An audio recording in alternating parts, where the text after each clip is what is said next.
Good morning to my fellow lecturer and fellow students. Today we'll be discussing in our presentation uncool brands and how to save an uncool brand from losing market share. Now, initially the idea of the presentation was to come up with a fun game as an introduction. Now, as you will see, I have set up and created a game along with the rest of my group members. Now, the game will be presented to you in a form of a riddle. The riddles are based on brands that are cool now and brands that were once cool that we all knew. We still test how cool a brand is compared to how uncool it is now. A riddle will be presented and players must raise their hands if they have figured out which brand is being presented in the riddle.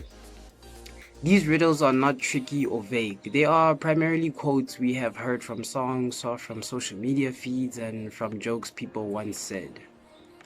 Now the first riddle makes use of a picture of international artist named Drake from his song Sicko Mode, as I quote, checks over stripes. Now everybody may be familiar with that verse and what he meant by that, so I would have asked people who knew what he was talking about, what brand was he talking about, and the brand that he was talking about was none other than Nike. The next riddle. You can text me when you see me on your screen, but you can't text me when I am off. When I am the color green, I am on. But when the color is red, I am off. Which brand am I? Hint. You download me on your phone, social media app. And for those that would have caught on or remembered, I am talking about Mixit. Yes, Mixit. Okay, third riddle. Catchphrase, wake up, be bold. I am everything people wanted until you had to pay a certain fee every month to use me. What brand am I? Hint, I am a device. For those of you that have caught on, wake up, be bold was a catchphrase used by none other than BlackBerry for the BlackBerry Bold. Now, the introduction to this presentation, we will be discussing a few characteristics that differentiate a cool brand and uncool brand, followed by how major companies became uncool over the changing business years, and lastly discuss core strategies that can be implemented to save an uncool brand. Characteristics of a cool brand. In order for a brand to be considered cool, it needs to follow the following 6 criteria. Number 1, it should be seen as stylish. Number 2, it should be perceived as innovative. Good examples of this include Apple and Tesla. Number 3, it should be seen as original. For example, Google. Although the logo is not really artwork, Google has a very strong brand culture as well as a strong visual identity. The second example is the champagne brand Verve. As a distinctly yellow brand in the world of category conventional colors such as black, gold, and cream, the idea for Verve is to stand out and create instant recognition, and this is what it does through its advertising. The fourth criterion, it must be felt to be authentic. The top 3 most authentic brands in the world currently are Microsoft at number 3, BMW at number 2, and Disney at number 1. It must be desirable. Luxury brands such as Gucci and Cartier are the most desired because of their quality, their craftsmanship, and their brand name. It must also be viewed as unique. Apple has a die-hard fan following, with millennials often lining up to get their hands on the latest digits. With that being said, an uncool brand is any brand that does not carry any of these characteristics. Usually brands that are seen as unoriginal and uninnovative and have people feeling like they're just copying from any other brand. How major companies find themselves being deemed as uncool. Our number 1 is a new technology or demographical shift. For example, BlackBerry had a 42% share in the market in January 2010 and now has a 5.2% market share. People used to refer to them as crackberries as people were always using them and they were a must-have accessory until the iPhone came along, obviously. Another example of this is Levi became uncool not because of the technology, but because of the people wearing them became old. In the 1970s and 1980s, they were edgy and on culture, and then suddenly they became mom and dad jeans. Second example is brands become intoxicated with their own success.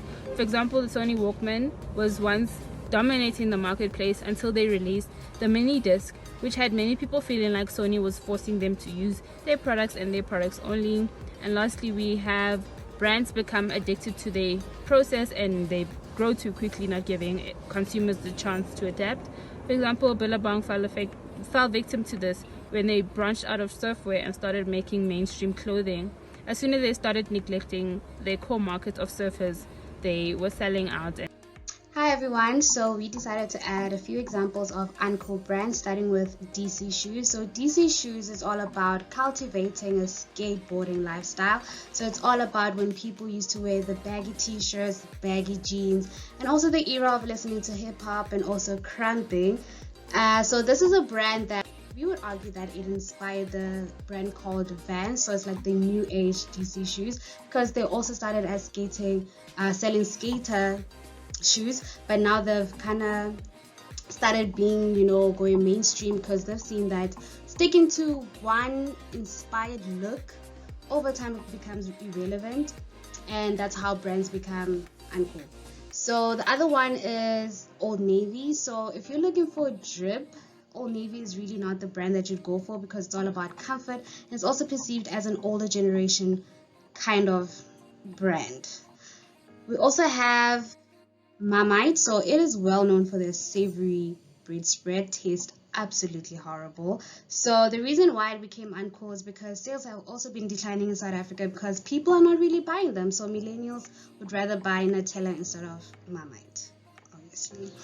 And we also have Quicksilver. So Quicksilver was known to be the most iconic surf-inspired apparel. And if you had a Quicksilver sling bag, you were probably the coolest person in school. So it was famous for their cool t-shirts and also their bags.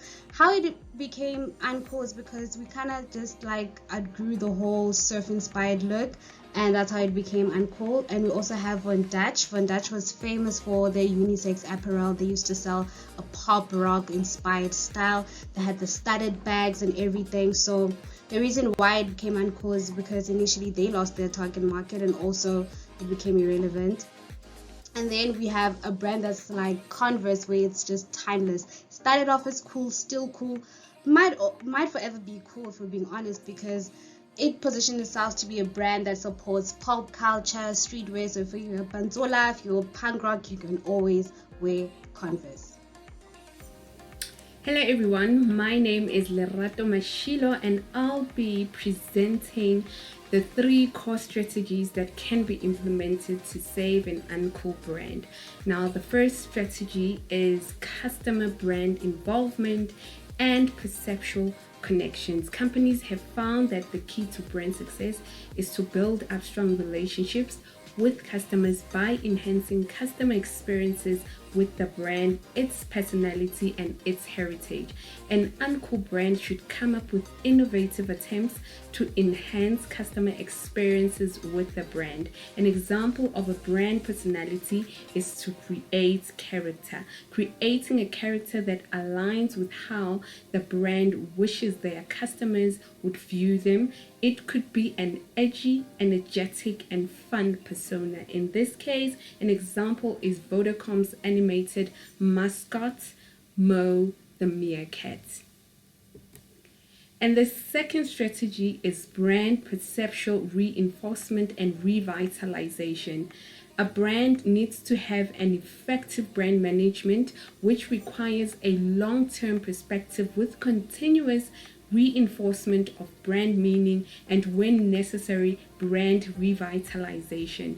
Reinforcement of brand equity occurs when marketing tactical decisions convey consistent meanings to consumers, and revitalization requires a careful assessment of brand meaning and association so that meaningful repositioning can be made.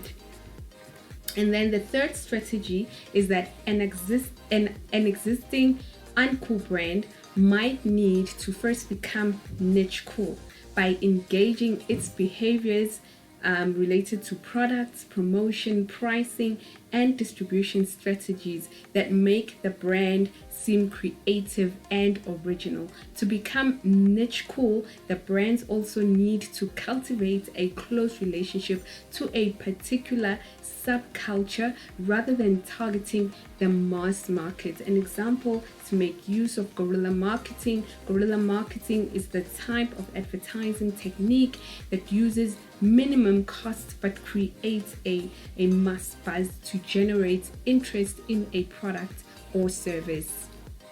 Now, this is an example of guerrilla marketing. Now, the fourth strategy is generating strategies and tactics to raise brand scores on the characteristic components of brand coolness, and this requires considerable creativity. Creating a perception of extraordinary quality likely requires performance functional specs that are next generation or that deliver unsurpassed customer experience or service rather than incremental improvements. Aesthetic appeal routes suggested the need for eye-popping design. Both the energetic and originality subcomponents require continuous innovation, dynamism, and momentum. Now, this is an example of brand image, like choosing the right color psychology. Red, yellow, and blue are the most memorable colors according to studies, and choosing the right color for your brand helps to build brand awareness. For example, when you think of red and yellow, you will most likely associate them with McDonald's. Now, this is the life cycle of brand awareness, and it shows uncool brands, niche cool brands, and mass cool brands. And that is the end of our presentation. Thank you so much for watching.